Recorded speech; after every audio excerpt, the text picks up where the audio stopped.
Windows 11 has the option to manage multiple displays, just like previous versions of Windows. It just looks a little different. So I'm going to right-click on my desktop and choose Display Settings.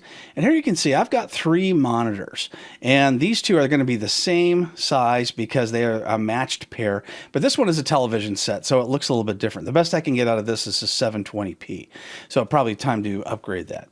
Now, if I click on Identify, it shows that the monitor I'm on is number 2, which is the one that I see here.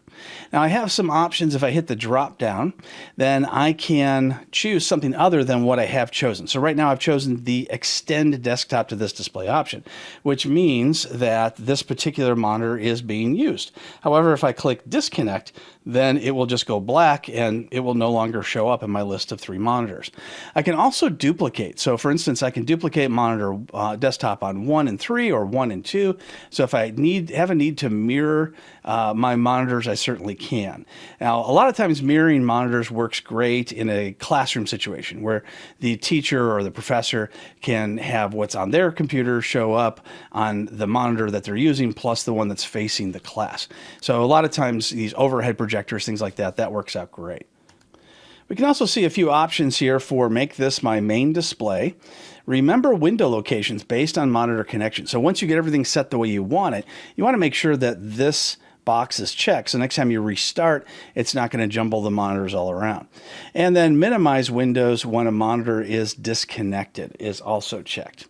Now, if you don't see one of the displays that you're looking for, you can click on detect and it will try to find another display. Now, I don't have one any more than just the 3 here, which is why it shows it's not going to be connected. So next time I open this up, this little box will disappear.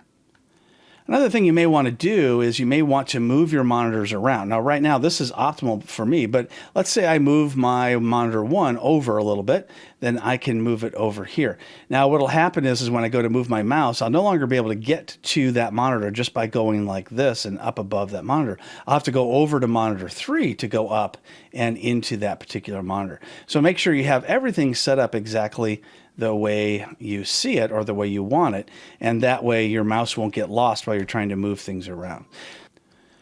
So that is how we manage multiple monitors in Windows 11.